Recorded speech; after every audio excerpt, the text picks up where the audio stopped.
penting selama kita masih di dunia, ingatlah akan kematian.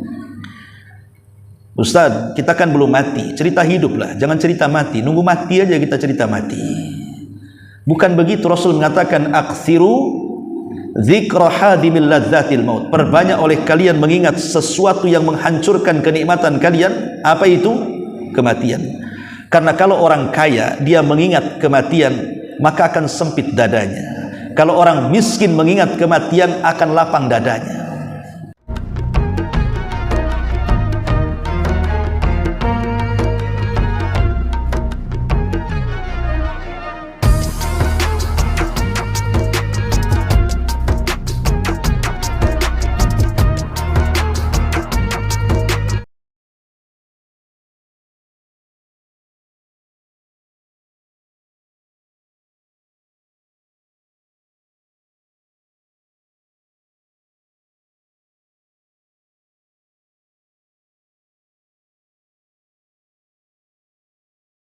Fayatihi min rawhiha wa biha.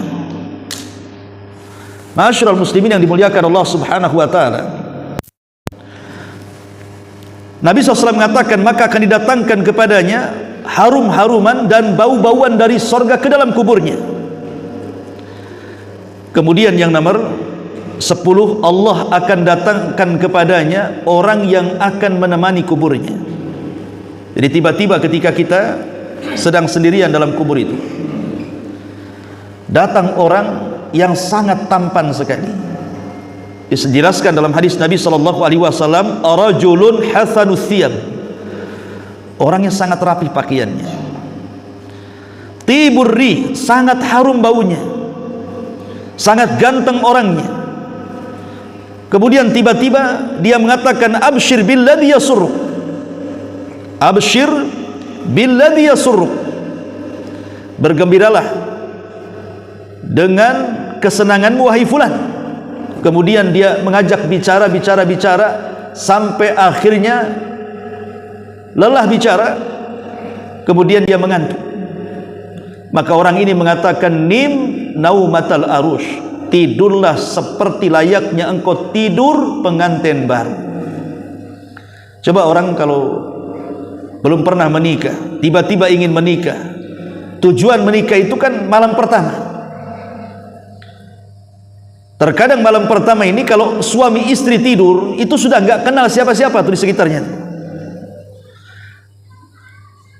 Dari sini kita tahu bahwa seorang mukmin apabila dimatikan oleh Allah dan dimasukkan ke dalam kuburan itu, maka dia tidak akan sadar dengan berlalunya waktu. Apa kita tahu kiamat kapan coba? 100 tahun lagi kiamat? Belum tentu. 1000 tahun lagi kiamat? Belum tentu. Yang kemarin meramal kiamat Ramadan saja nggak jadi. Ya. Katanya ada asap hitam di bulan Ramadan tanggal 15. Tak ada pun asap itu datang.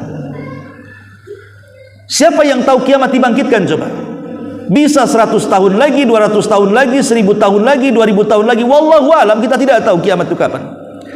Tapi seorang mukmin apabila dia kemudian diwafatkan, kemudian ditemani oleh orang yang sangat baik sekali, tiba-tiba mengantuk dan disuruh untuk tidur seperti pengantin baru, maka dia pun tidur dan tidak akan terbangun kecuali kiamat dibangkitkan. Baru kalau ada perintah bahwa Israfil akan meniupkan sangkakala, maka orang yang baik ini akan membangunkan, bangun, kiamat mau datang.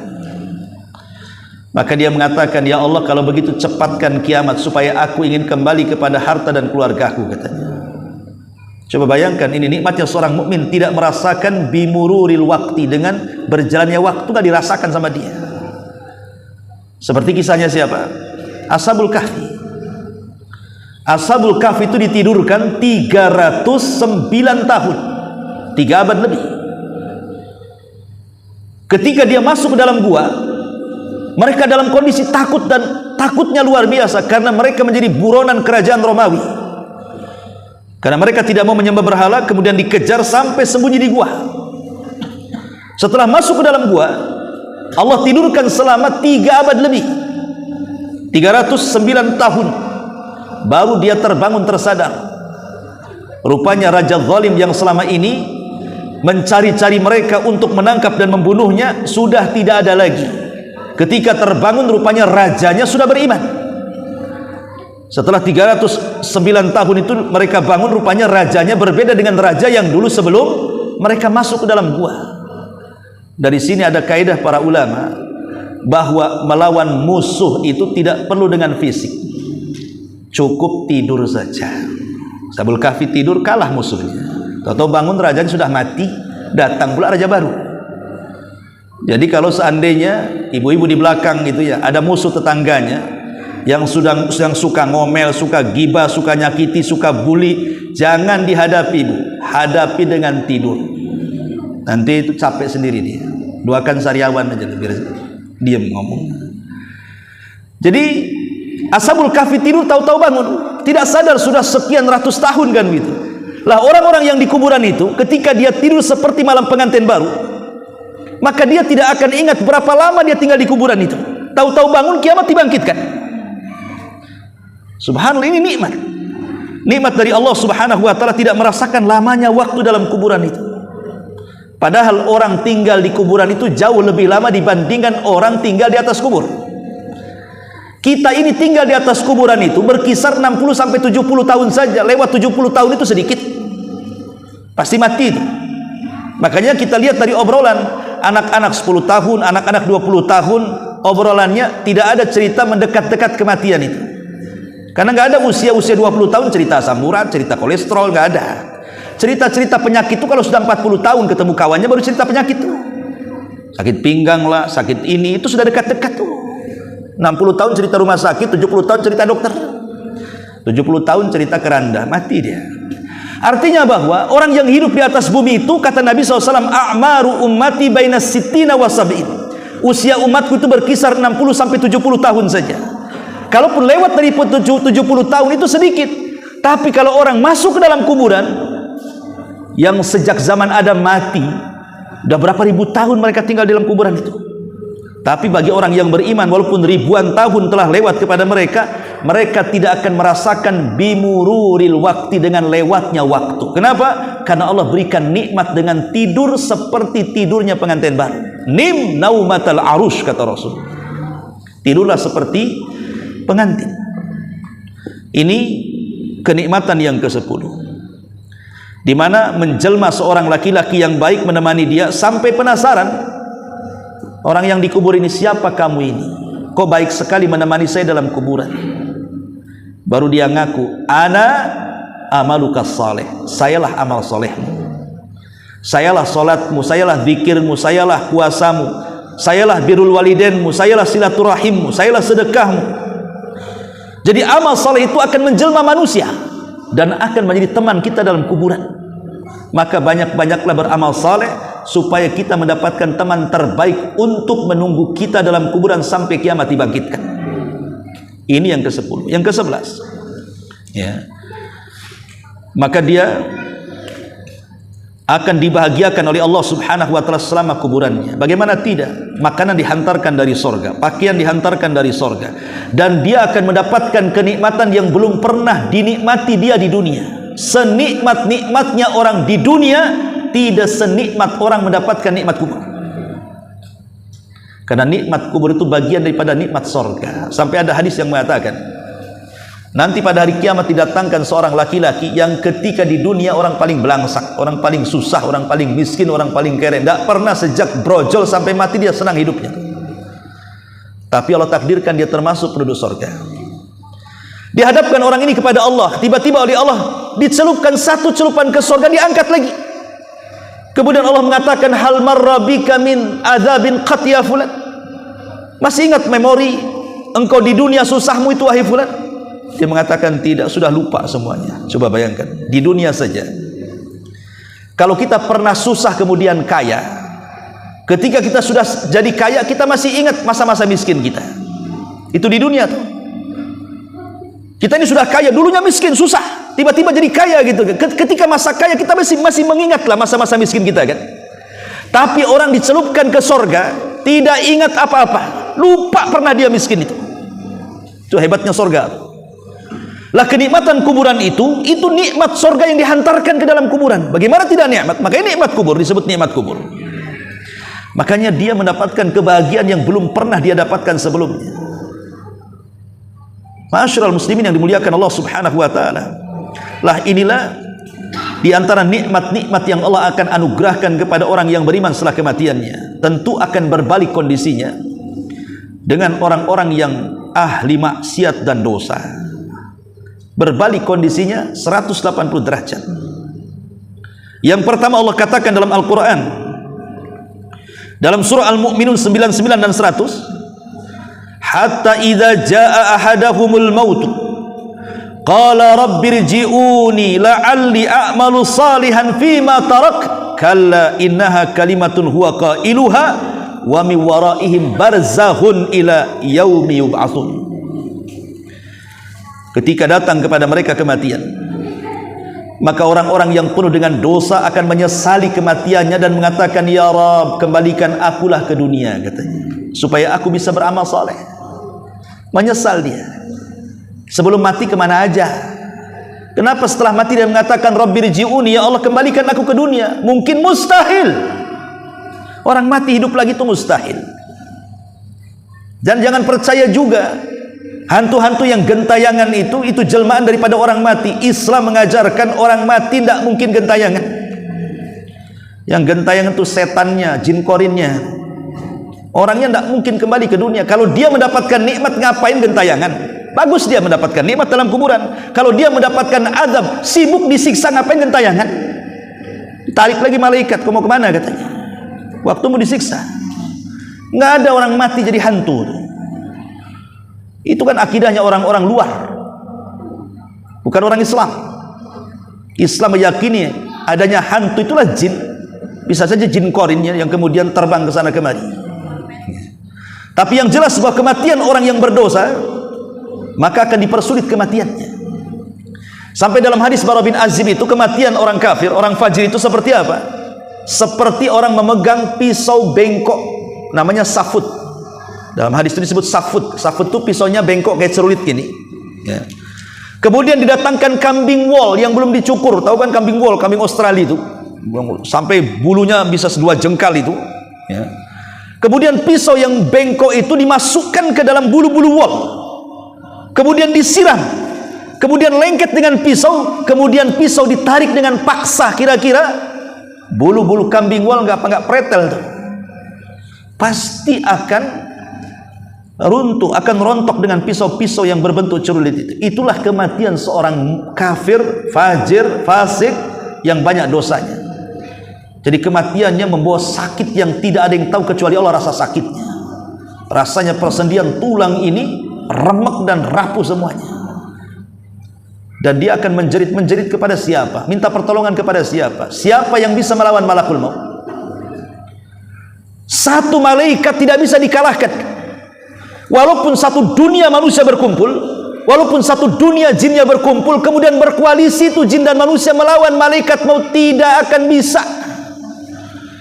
Satu-satunya malaikat yang tidak bisa dilawan itu malakul maut. Siapa yang bisa melawan malakul maut? Tidak bisa. Pakai apa ngelawannya? Sampai ada seorang raja dikisahkan, raja ini sangat sombong sekali, congkak, sombong, merasa raja gitu. Berjalan dengan anak buahnya di belakang, tiba-tiba di tengah jalan dihadang orang. Rupanya orang itu jelmaan malakul maut, dan mengatakan, hei raja, turun kamu. Ya, kata sang raja, siapa kamu? Dengan sombongnya dia mengatakan, siapa kamu? Kenapa kau halangi jalan? Maka dia mengatakan, saya malakul maut. Langsung menggigir raja itu, dan seketika itu dia mati, dicabut nyawanya. Sama dengan kisahnya Nabi Sulaiman ketika ngobrol dengan menterinya dalam sebuah ruangan. Tiba-tiba pintunya diketuk. Setelah dibuka, rupanya orang yang menakutkan menatap sang menteri tadi. Kemudian berbincang-bincang dengan Nabi Sulaiman. Habis itu dia pergi. Setelah Nabi Sulaiman menghadap menterinya, kata menterinya, siapa itu wahai Nabi Allah? Kata Nabi Allah Sulaiman, dia adalah malakul maut. Sekarang dia cari korban. Karena dia sempat menatap dirinya, maka menteri ketakutan, jangan-jangan aku pula korbannya. Karena dia sebelum pergi dia menatap aku, katanya. Akhirnya dia mengatakan, ya Sulaiman, engkau kan Allah tundukkan awan dan juga angin, bawa terbang aku dengan awanmu, terserah kemana, katanya. Akhirnya Nabi Sulaiman bawa terbanglah orang ini, rupanya ke India sana. Ketika kemudian awannya ke bumi, kemudian tiba-tiba orang ini sampai di India, rupanya orang itu ada di situ. Itulah kematian, ainama takunu yudrikumul mautu walau kuntum fi burujin musayyadah. Dimanapun kau berada, kata Allah, kematian itu pasti mengejarkan kamu, walaupun kau di balik dinding yang sangat kokoh sekalipun. Kematian bisa menembus. Kematian itu bisa menembus. Dari sini kita tahu, ma'asyiral muslimin, bahwa kematian orang-orang fasik, fajir, kafir, maka kematian mereka akan sulit. Yang kedua, himpitan kuburannya juga akan dipersulit, akan merontokkan seluruh tulang dan persendiannya. Bahkan akan dipersulit jawaban-jawaban ketika ditanya siapa Rabbmu, siapa nabimu, dan apa agamamu. Bahkan Allah akan mencela dia dan mengatakan, angkadzaba abdi, hambaku telah dusta, karena dia salah dalam jawaban. Bahkan bukan surga yang dibukakan, pintu neraka dibukakan, diarahkan ke kuburannya. Jadi pintu neraka itu diarahkan ke kuburannya, kemudian panasnya api neraka dihantarkan ke dalam kuburannya lagi. Coba bayangkan, kayak di open kita dalam kuburan itu. Bukan hanya itu, dipakaikan pakaian dari neraka, itu belum masuk neraka, sudah dipakaikan pakaian neraka, dihembuskan api neraka ke dalam kuburannya. Kemudian didatangi manusia yang paling buruk, yang menakutkan, jelmaan dari perbuatan dosanya, dan dia tidak diberikan kesempatan untuk tidur seperti seorang mukmin. Tidurnya seperti pengantin baru. Ini tidak ada kesempatan untuk tidur istirahat bagi dia, karena dia akan terus mendapatkan siksa kubur sampai kiamat dibangkitkan. Bahkan dia merasa tersiksa dan menyesal. Bahkan dia pun meminta-minta kepada Allah untuk dikembalikan ke dunia untuk beramal saleh. Tapi itu mustahil, karena ada dinding yang disebut dengan barzah. Barzah disebut barzah itu karena memisahkan alam dunia dan alam kubur. Itulah dinding yang disebut barzah, maka disebut alam barzah.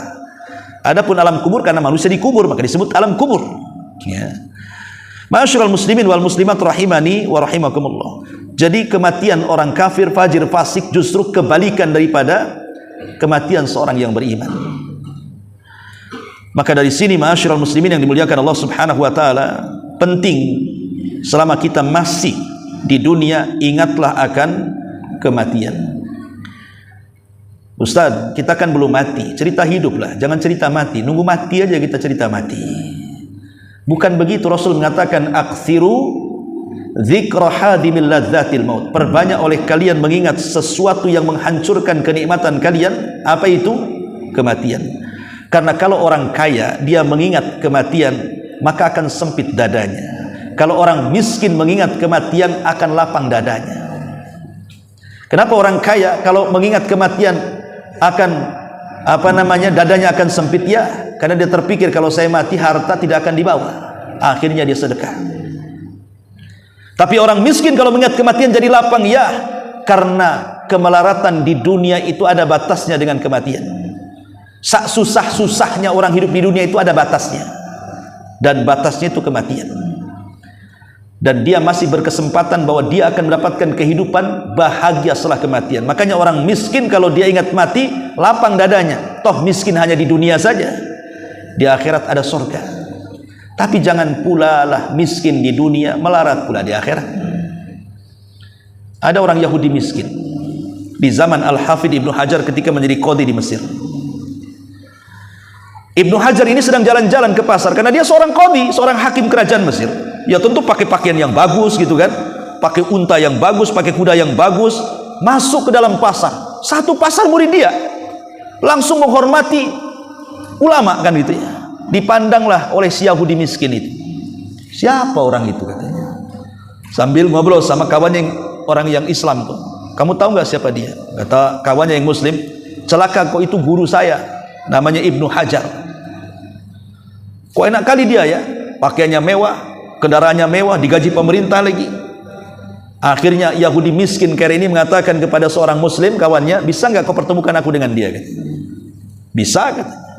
Akhirnya dipertemukanlah Yahudi miskin itu dengan Al-Hafidh Ibnu Hajar. Ketika itu menjadi qadhi Mesir. Terjadi dialog di situ. Kata Yahudi miskin, wahai imam, boleh nggak saya bertanya? Kata Al-Hafidh Ibnu Hajar, boleh-boleh saja.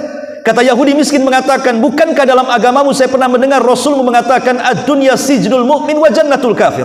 Dunia ini penjara bagi orang yang beriman, surga bagi orang kafir. Apa enggak terbalik katanya? Di mataku aku ini kafir karena Yahudi. Kau bilang nabimu bahwa dunia ini surga bagi orang kafir. Mana ada surga bagi orang kafir? Aku ini hidupnya belangsang, enggak ada surga-surganya katanya. Tapi engkau seorang mukmin yang dikatakan penjara bagi orang mukmin, mana kau di penjara? Kau enak, kau bajunya bagus, kendaraanmu bagus, digaji pemerintah, kau dihormati orang, mana ada penjara bagimu katanya. Apa jawaban Al-Hafidz Ibnu Hajar kepada Yahudi kere ini? Kata Al-Hafidz Ibnu Hajar, "Hei Yahudi, aku walaupun seperti ini, bajuku bagus, digaji pemerintah, kendaraanku bagus, aku masih terpenjara dengan kewajiban-kewajiban Allah. Aku belum bisa merdeka. Aku masih harus tetap sholat, tetap puasa, tetap zakat, tetap haji, tetap melakukan ibadah. Mana ada aku istirahat? Sekaya apapun orang harus sholat. Seenak apapun orang tidak boleh meninggalkan kewajiban. Makanya saya masih terpenjara. Tapi engkau wahai Yahudi masih untung kau di dunia. Kalau kau mati masuk neraka, maka neraka lebih buruk daripada kondisimu di dunia. Maka dunia itu masih sorga untukmu katanya." Kan enak jawabannya tuh. Ya. Masyarul muslimin yang dimuliakan Allah Subhanahu wa taala. Intinya bahwa ingat kematian itu supaya kita lebih dekat dengan Allah Subhanahu wa taala dan tidak terlupakan dengan dunia. Makanya dijelaskan oleh sebagian para ulama bahwa hadis Bara bin Azib radhiyallahu an yang menjelaskan tentang bagaimana perihal mulai dari dia mati sampai masuk alam kuburan itu menjadi ibrah dan pelajaran bahwa setiap ucapan kita, setiap perbuatan kita itu ada pertanggungjawabannya, dan itu dimulai dari alam barzah. Kalau kita bisa selamat di alam ini, maka akan selamat setelahnya. Tapi kalau kita tidak selamat di alam ini, jangan harap alam setelahnya lebih ringan, justru lebih berat daripada alam barzah. Karena itu baru muqaddimah. Hakikatnya ada di neraka sana. Kalau dia mendapatkan azab kubur, naudzubillah, summa naudzubillah.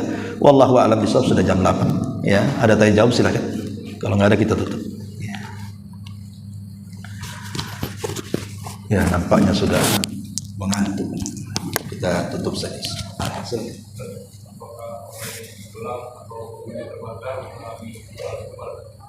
Orang yang tenggelam azab kubur, nikmat kubur. Iya, alhamdulillah. Orang yang tenggelam atau orang yang jasadnya hilang di hutan tidak sempat dikuburkan, atau orang yang dimakan ikan akhirnya di perut ikan, atau orang yang dimakan harimau akhirnya di perut harimau, dimakan ular sawah dan begitu seterusnya. Apa mereka terhindar dari peristiwa-peristiwa kubur? Tidak.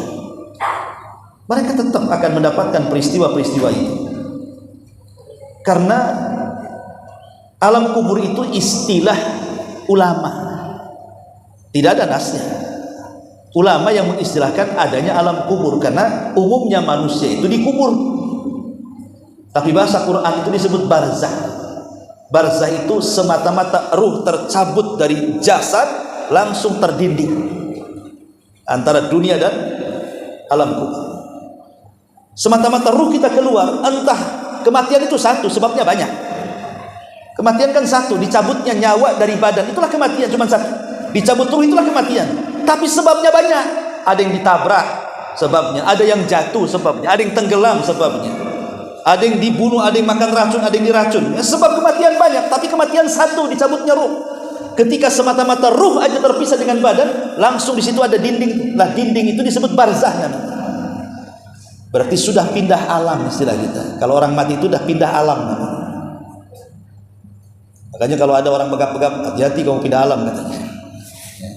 Maksudnya pindah alam itu sudah tidak alam dunia lagi, tapi masuk alam barzah. Kalau sudah masuk alam barzah, masuk pada peristiwa 4 tadi, himpitan, fitnah, azab, ataupun nikmat. Semua akan kena di situ. Itulah penjelasan para ulama, wallahu a'lam. Sampai di sini subhanallah bihamdika asyhadu an la ilaha illa anta astaghfiruka wa atubu ilaik. Allahu ta'ala alam. Assalamualaikum warahmatullahi wabarakatuh.